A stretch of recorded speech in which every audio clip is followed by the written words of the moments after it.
far, I've been pleased to hear the Prime Minister's statements. I think he has rightly called out the violence as far right thuggery. But also, I think it is important that when the Prime Minister says those who are committing such violence will feel the full force of the law, we have to see that. I mean, not only arrests, but I think these far right, racist, white supremacist organizations have to be banned in law. So the Prime Minister should use the Terrorism Act and should ban these organisations from existing. Therefore, being a member of these organisations in itself would be a criminal offence. Humza Yousaf, the ex-First Minister, unelected First Minister at that, of Scotland, who has spent a good portion of his political career completely and utterly buying into identity politics by and large, using his protected characteristics, aka his religion and, of course, his ethnicity slash race for political convenience. He's absolutely been no stranger to referring to his political opponents over the years as far right, knuckle draggers, thugs, etc. But just like Humza Yousaf, as well as most politicians up and down the country, Scotland and otherwise, elsewhere, hypocrisy springs to mind whenever we refer to these individuals. Such as the tweet in question here, where he said on Twitter just a few days ago, last week I believe, that attacking mosques and chanting Islamophobic abuse, um, and he attributes this, of course, to the far right, going on to suggest that the far right, in this instance, care not one jot about children being murdered in Southport. These thugs are scum. Right? Then goes on to refer to exploitation, suggesting that the air quote unquote far right are exploiting the murder of children for their own bigoted ends. This is the same Humza Yousaf, of course, who just a few years prior did his very own version of exploitation, shall we say.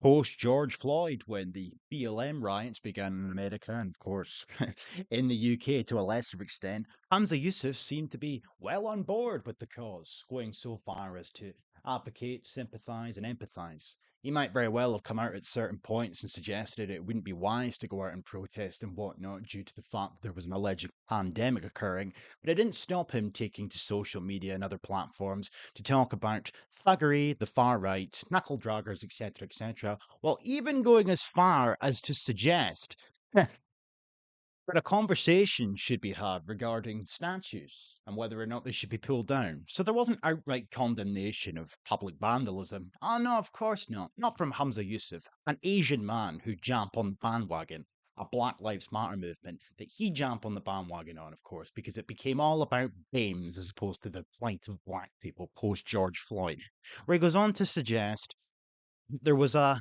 very important conversation to be having with councils. Why do we still have statues of slave owners? I really do wonder. I do scratch my head. Clearly, it would be councils to make those decisions to take them down. I think it's a conversation that is certainly worth engaging in post George Floyd. You know, isn't that remarkable? Some may argue, I would argue, that this is most certainly exploiting George Floyd's death. This is most certainly exploitation at its finest, but it's one rule for thee and one rule for the far right thugs, apparently. Clearly. Yeah. And all the talk of misinformation, disinformation, exploitation, lies, etc., peddled via social media and otherwise.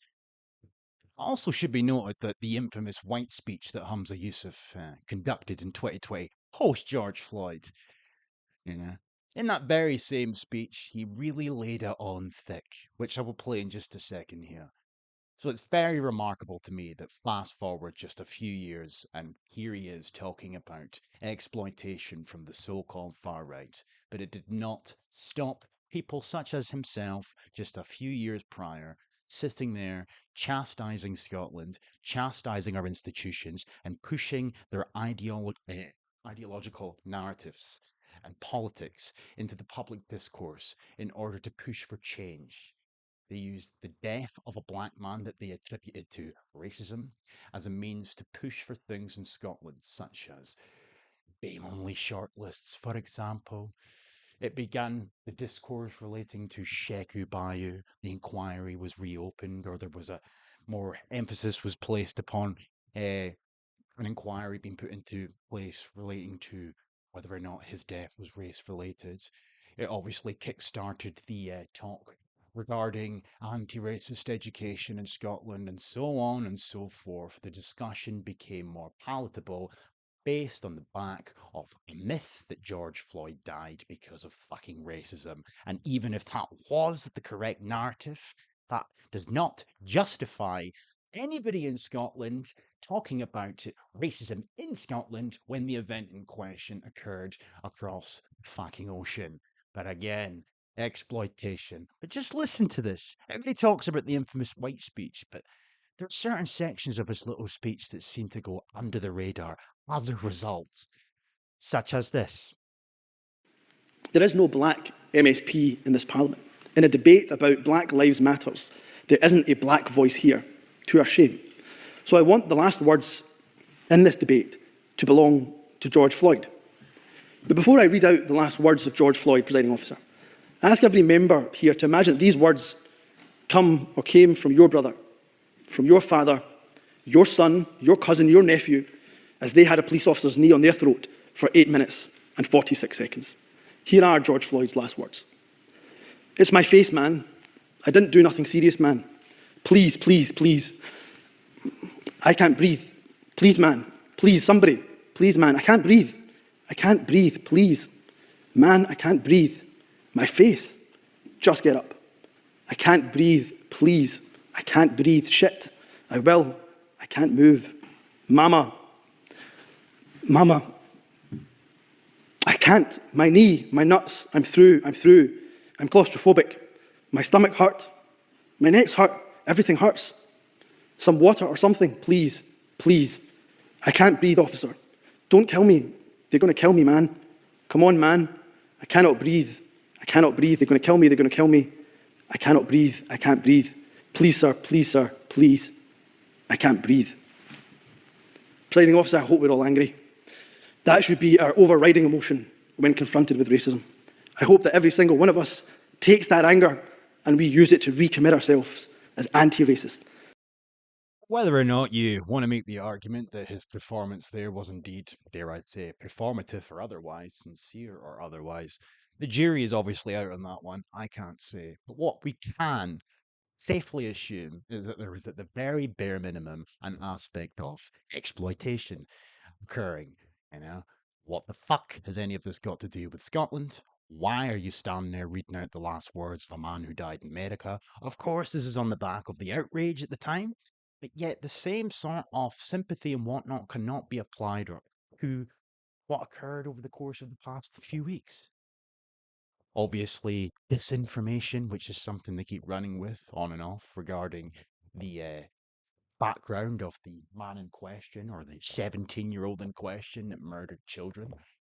Initially, it was put out on social media that the man in question was an illegal immigrant, and then it transpired that he was the descendant of Rwandan immigrants. That's disinformation, and that's the reason the far right bigots and the thugs took to the streets. But yet, here's Humza Yousaf reading out the transcript of George Floyd's last words. And then, of course, this was before the body cam footage came out, which obviously showed a very different picture to the one that was being presented at the time via the media and, of course, by the likes of Humza Yousaf, such as the fact that the man asked multiple times to be put onto the ground himself, and even going so far as to showcase that there was no knee on his fucking throat. It was on his back slash shoulder.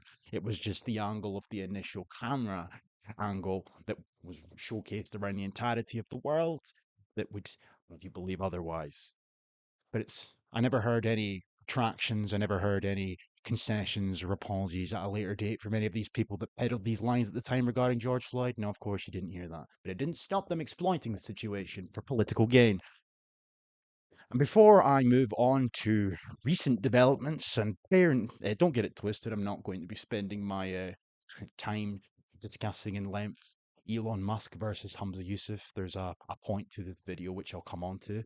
But just one last little slither of shite. via this speech here, I think. Forget the racial jibes. Forget the slurs that we still have to put up with. Racism is literally killing minorities, as we have all seen and we have all referenced. But as everybody has mentioned, racism doesn't just exist in the United States. The events in the United States force us to hold a mirror up to ourselves and to confront the racism that exists here. The unconscious, the subtle, the overt, the institutional, the structural. On all of these fronts, Racism is literally killing minorities. That's literally what he said. If that isn't misinformation or disinformation or just fake news, I don't know what is. Anyway, obviously his white speech came in that infamous little rant that he did there. He was the final speaker on a 2-hour plus so-called debate from the Scottish Parliament where politicians from all different political parties at the time took to the podium to ramble on about whiteness and white privilege and white guilt. And Al Sauer, of course, did his infamous speech, which basically replicated Humza's, and then Humza concluded proceedings with that shite. Again, though, on back of the BLM riots and George Floyd, etc., etc. And it set the wheels in motion for a myriad of different anti-racist policies going forward. Exploitation, you know. If you oppose any of these things, though, you're far right. Of course. However, that leads us to the second incident relating to Humza Yousaf and Elon Musk, the first being last year, I think, or at the very bare minimum, the start of this year, where Elon Musk initially made reference to Humza's white speech on Twitter/X, and that sort of died a death, but the sort of rivalry, if you will, or war of words has sort of been reignited in recent weeks, given the current events that have occurred in Britain that seem to have died down for the time being. So here's just a little BBC article here that came out just a few days ago that I posted on my channel, and it was something in this particular little video that is the reason I'm making this video myself, because I'm fucking sick hating it. And I'll get to it, like, so. Elon Musk has dared Humza Yousaf to go ahead and sue him after the chief executive of Tesla and owner of social media platform X branded the SNP MSP super racist against white people. Our political correspondent Andrew Kerr has the story. It was at a fringe event in Edinburgh on Thursday when Humza Yousaf reignited his feud with the tech billionaire Elon Musk. With riots and disorder down south and in Northern Ireland, the former First Minister had been appalled at what he saw as a whipping up of right-wing activity from the owner of the social media site X. Who, I have to say, in my opinion, is one of the most dangerous men on the planet. He is not accountable to anybody. He has vast wealth at his fingertips and disposal, and he uses it for some of the most wicked evil I've seen. The two men have history and clashed on race in October. As the fringe comments were repeated on X, Elon Musk responded to a selectively edited video of Humza Yousaf speaking in Parliament in 2020, calling him super racist. Yesterday, Mr. Yousaf called him a dangerous race baiter and reportedly threatened legal action. The billionaire bit back, daring the former party leader to sue him. The BBC have asked to speak to Elon Musk but received no response. Humza Yousaf declined to comment today. I will play it again, just in case people didn't catch on to what I picked up on at the time. But the BBC have peddled a lie that has continued since Humza's speech really rose to prominence way back in like 2020, to be honest. You know, fact checkers have come out periodically throughout the years to sort of debunk the claims that his speech wasn't anti-white. Or was anti-white, they claim it wasn't, and whatnot. And here we have the BBC, just in passing, stating that Elon Musk responded to a selectively edited video or speech that Humza Yousaf did in 2020. And this is what really fucks me off, pardon my French. So I'll play it again.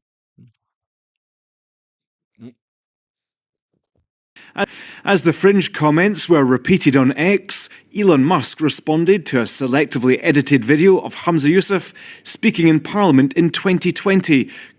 Selectively edited, you know.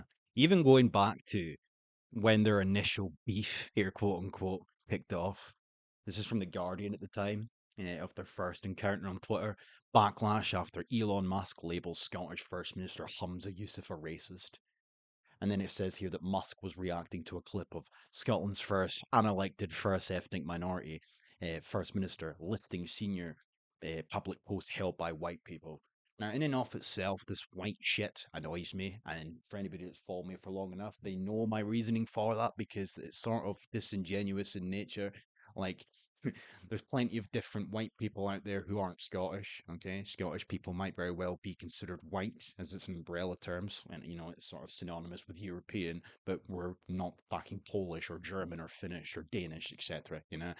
So what Humza Yousaf is really doing here is complaining that positions of power in Scotland were held by Scottish people as opposed to just white overall. And that's not to suggest that there probably is some of these positions that he was referring to where the person in question might very well have been English or some other European immigrant and whatnot, but the vast majority of them would have been Scottish. Now that should be the status quo anyway, because it's Scotland. But regardless, so when you come through this article, just briefly, it it says that Musk apparently provoked a furious backlash, sorry, in Scotland by accusing Humza Yousaf of being a blatant racist.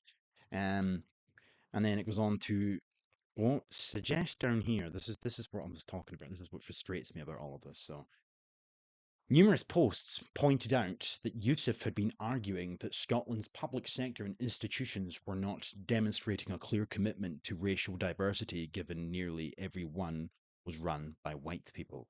Nearly everyone, so not every single one, but regardless, white / Scottish, question mark. Are we talking about Scottish people here? Oh, imagine that. Imagine that. A country that, according to the 2011 census, was 96% white, and about 91.8% of that 96% in that census identified as being white Scottish / ethnic Scottish. Okay, so it stands to reason that the vast majority of positions of power will be held.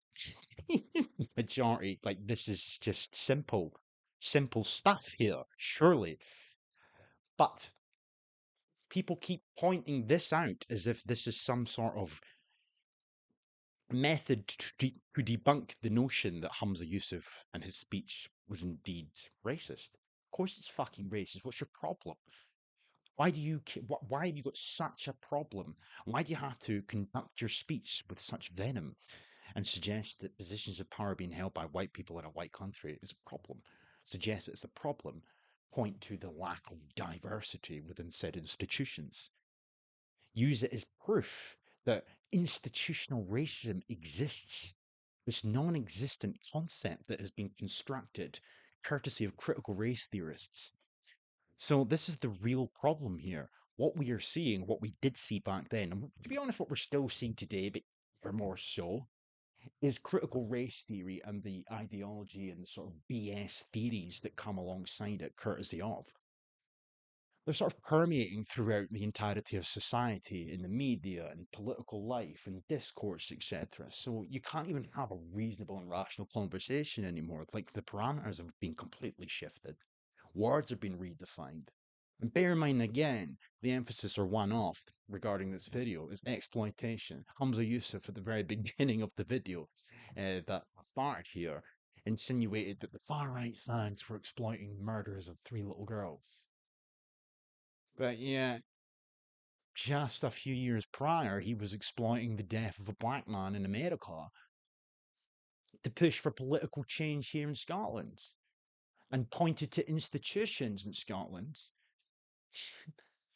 being ran by predominantly white people and using that as proof of institutional racism.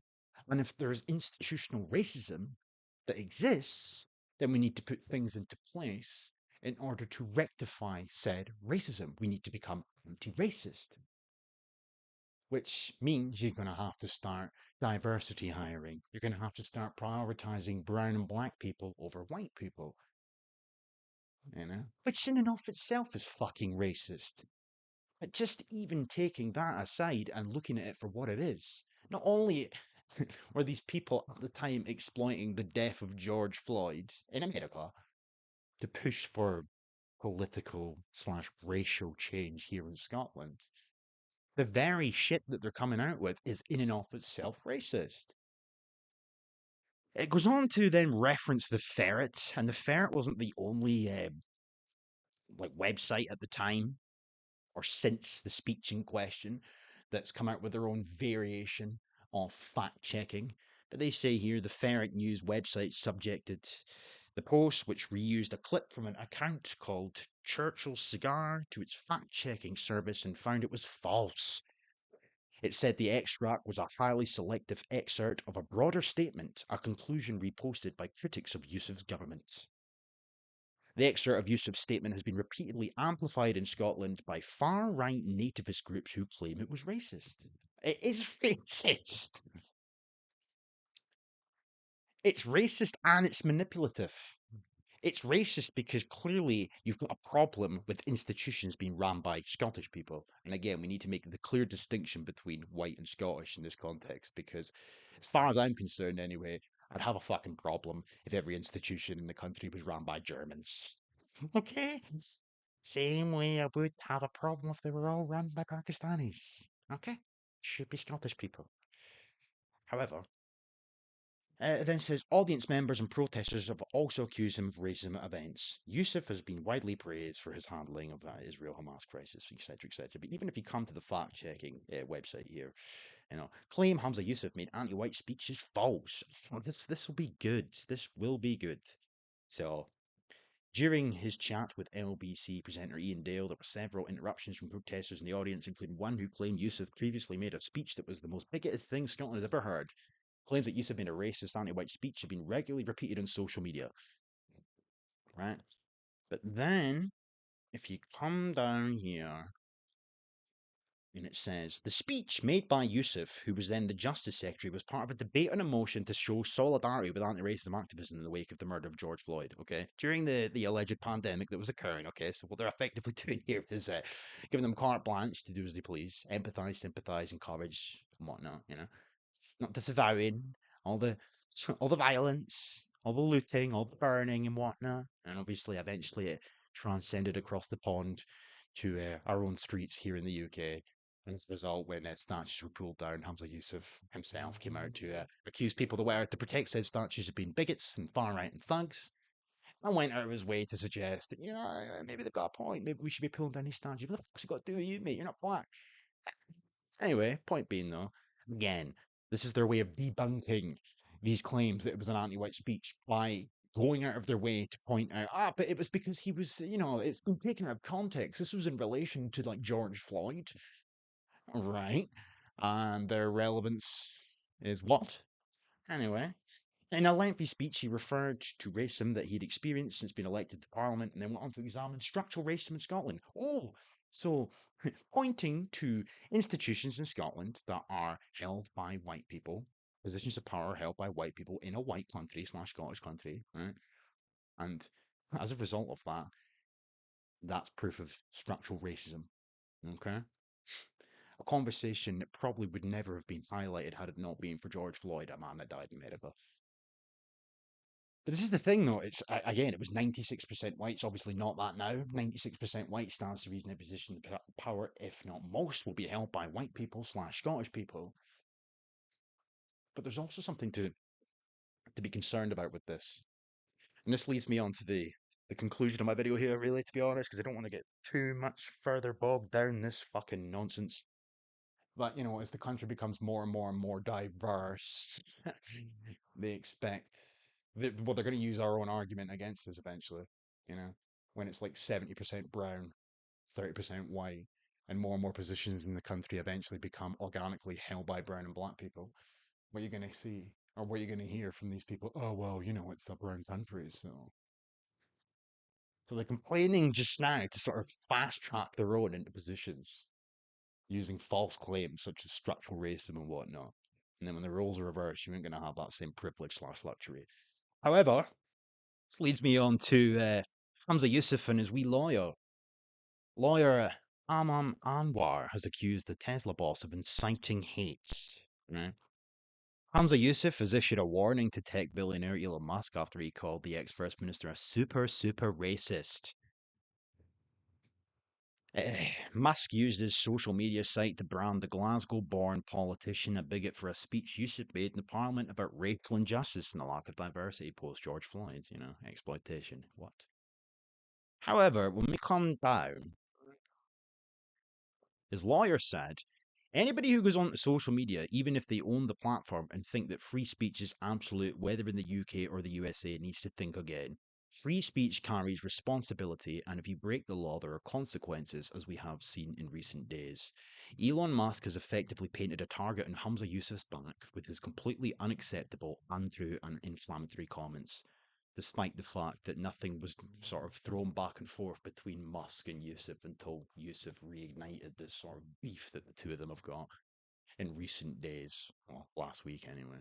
It wasn't like Musk had been talking about Yousaf relentlessly or week in, week out, and then Yousaf snapped eventually. No, it was kind of the opposite in this regard. So the same argument could really be made directly towards Yousaf relating to falsehoods and inflammatory statements and whatnot, calling him one of the most dangerous men in the world and facilitating white supremacy, etc. Just fucking shut up.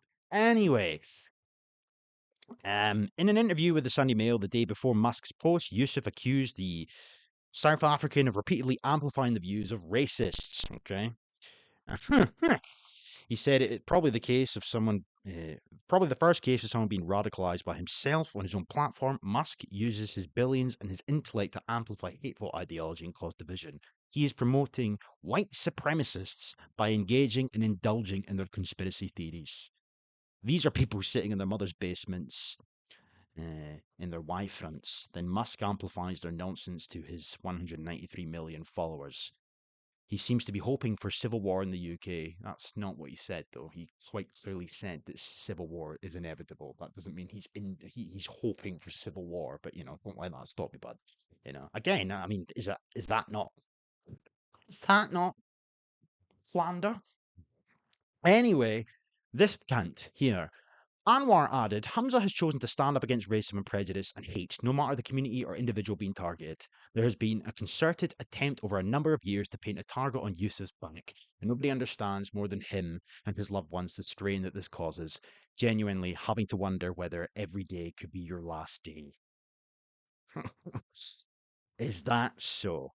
So, this brings me to, see, by defending Humza Yousaf and anybody who peddles the same sort of BS such as himself, anybody that defends him by saying he was simply pointing out structural racism in Scotland, then you need to really take a step back and question what it is you're actually defending. First and foremost, where does this concept of structural racism come from? And if it really is such an entity that exists, how do we quell it? Well, of course, we need to go down the route of policies that run in polar opposite to it to combat them, such as anti-racist policies. Okay? This can be seen, for example, and I'll give you two wee brief examples here. This can be seen when it comes to teaching in Scotland. Okay? Same principle applies here. Humza Yousaf points out in 2020, and he's not the only one that's done it since or before, but in 2020, Humza Yousaf points out that the vast majority of institutions in Scotland are held by Scottish/white people. That is somehow crystal clear proof that racism is a structural issue. And what he's trying to imply with that claim is that if there was no such thing as structural racism, then there'd be a myriad of different people in these positions of power, such as fellow Pakistanis and Africans and Asians and whatnot. But because vast majority of these positions of power are held by white people, it clearly indicates inequality/racism. That's their proof. Therefore, that gives them the justification required to then in turn start punting out or pushing for, advocating for anti-racist policies to quell this. Another example of that is, as I say, the teaching. For example, with Scottish Government website here, right? And this is in relation to effectively browning the teaching workforce in Scotland. Okay, but I just want to point out one very, very, very important thing here, as it says that the figures discussed in this opening section of this paper will need to be reviewed following the publication of the 2022 census in order to establish whether Scotland's minority ethnic population has increased from the 4% level in 2011. It is expected that the 2022 census data will begin to emerge in 2023, and we anticipate, as a result of, that the 4% by 2030 target will have to be updated following the data being released. Oh, what do they mean by this? Well, according to these people, because at the time of this publication coming out, 4% of the population, according to the 2011 census, was non-white. 96% white, 4% non-white. So according to these people, 4% of teachers up and down the country should have been non-white. Hence why they have pushed for years to try and diversify, for lack of a better term, the teaching workforce, because according to them, structural racism exists, and the only way to quell said structural racism is to put policies into place to try and diversify the teaching workforce, a disparity that has come out of the ether because of the demography of the country is disregarded, and instead what they try to insinuate is that the disparity exists solely because of fucking racism. You know? So let's just say that when the data is finally out properly, Scotland is all of a sudden 90% white, 10% non-white. They'll have to update this figure to suggest that 10% of teachers in Scotland should be non-white to match the census. And until such a time as this statistic or this target is reached, racism still exists. Structural racism still exists. It's insidious. But it's not just that. It's not just that. Okay? It's more the fact that they make reference to it being at least 4%. Now, obviously, this target will have to be updated when the census data is properly out and whatnot, but at least 4%. So, because the teaching workforce in Scotland at present, or at the time of this being published, brown and black people were underrepresented, here, quote unquote, that's structural inequality, structural racism, and more needs to be done. If they achieved their target and 4% of the teaching workforce was indeed brown, black, and whatnots, that would be a good, we'd be on our way to sort of eradicating the structural racism that they claim exists. However, it's more the point here of at least. So if they were overrepresented, that would be fine. They have a problem with white people / Scottish people being overrepresented, but yet they wouldn't have a problem if their own were overrepresented. It's only a problem when it's whites in their own country being overrepresented, allegedly overrepresented. Even that fucking term is nonsensical, malevolent, and disingenuous because there's just a lot more of us than there are of you at present. So it stands to reason, simple maths. But they claim it's some sort of human right that we must be adhering to try and quell. You know. But at least, so there could be 50% of all teachers in Scotland could be brown and black, and that would be absolutely fine. In fact, that would be progression and diverse and inclusive. But because they're underrepresented, we need to put things into place until such a time as they are at least equally represented. Interesting, eh? Another wee example here. This isn't even to do with race. Same principle applies, though. This is feminist related. The campaign for fair representation of women in Scottish politics and policy making. Women 50-50, okay? Despite making up 52% of the population in Scotland, women only make up 25% of public board chairs, 35% of MSPs, and 29% of all councillors. And it's not good enough, apparently. Yeah? However, you scroll down, and what do you find? And these claims that they make have been going on for years. This is sort of the same principle as the gender pay gap and whatnot. And they've even got an ethnicity pay gap now, which is just a means to sort of force businesses into, hiring more women, promoting more women, or if it's ethnicity related, same principle. Hiring, promoting more browns, etc. But anyway, they claim that underrepresentation. Underrepresentation indicates that to institutionalise inequality and sexist attitudes stop most women from reaching their full potential in public life, but then their argument falls flat in its face when you can look directly at some of these women who are in these positions and they manage to, you know, clearly avoid all the so-called gender stereotype and misogyny, etc., You know, could it just be that there's just more men that are interested in politics at present? I don't fucking know, you know, but they've got all the answers. However, same quip can be found down here, where they say the same thing, the exact same thing. And I love this bit as well before I go any further. Like they say, every decision made at these levels impacts our daily lives, and it is for that simple reason we feel people impacted by these decisions should be around the decision-making table. That is true democracy. Women's lived experiences need to be included in these decisions, as do disabled people, black, minority, ethnic people, LGBT people, carers, young people, immigrants. Decisions made with diverse minds are better decisions. When women are missing from these roles and from public life, not only does their status diminish in society, but we allow young people, particularly girls, but not limited, to perceive that leadership in politics is not for them. Then they go on to say, right? This campaign is focused on ensuring there are at least 50% of women candidates, okay? At least. So it could be 70%, 80%, 90%, 51% women candidates or women in positions of power in the Scottish political context. But until such a time as at least 50% is achieved, then it's gender inequality, okay? What happens when it flips on its head and there's more women? When women are overrepresented, does it then become the same issue, but men can then complain, white men in particular, because they're excluded from the shit that I just read out there above? No, of course not. Of course not. This is the exact same thing. This is proportionate representation. Okay. This is directly, it's the same shit. This is just gender theory. Critical race theory, gender theory, same thing. Same nonsense.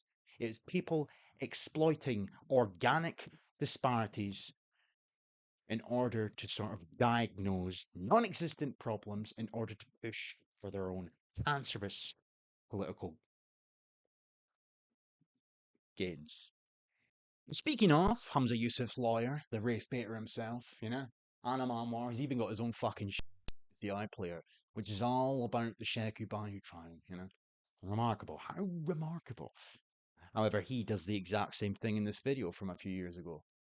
Okay, I've got this was an old tweet of mine from a few years ago, and it's two separate interviews, and he does the same thing. He does the exact same thing that I've just spent the last 10 minutes going on about. As you'll see yourself. The government, the police, the health service, the various institutions, public institutions in this country saying, you know, we want to be anti-racist, we want equality, we want diversity. Well, have a look at the picture. It's all very well for those who are saying racism's been defeated. Have a look at the picture. I stood on the steps of the High Court some 20 odd years ago after the murder of Surjit Singh Chokar, a racist murder that took 17 years to get justice. And I said, how many black judges? How many black senior prosecutors? How many black senior police officers? How many black senior executives in public bodies? And the answer still today is pretty much zero. It hasn't changed that much in reality for the black or Asian or minority ethnic community. The steps of the High Court in 2000, and I said there was two forms of justice in this country. I said one for the rich and a very different one for black people and the poor. Count how many black judges you have in Scotland. The answer at the time was zero. How many black senior officers do you have in Scotland? The answer was zero. How many black heads of boards and major companies in this country in Scotland that you had? The answer was zero. How many black heads of school do you have? The answer was zero. 22 years later, the answer is predominantly still zero. And Amar is right. Representation of ethnic minorities in Scottish institutions continues to be a major issue. Statistics from 2020 show the proportion of police officers in Scotland from an ethnic minority was just 1.4%. Yet, at the last census 11 years ago, 4% of Scotland's population was from a black, Asian or minority ethnic background. See what I'm saying? I mean, even looking at this, I'm sorry, even looking at this, it's idiotic. 4% of the population, according to a census in 2011, showcased that verbatim, 4% verbatim, non-white, okay? Out of that 4%, how many are of working age? How many are pensioners? how many are children, how many are in further education, etc., etc., etc. Okay? None of that is acknowledged. No, it's not. They disregard all of that and simply say that because 4% of the police in Scotland are not brown and or black, and because it does not reflect what a census said at the time, that is an indication of racism.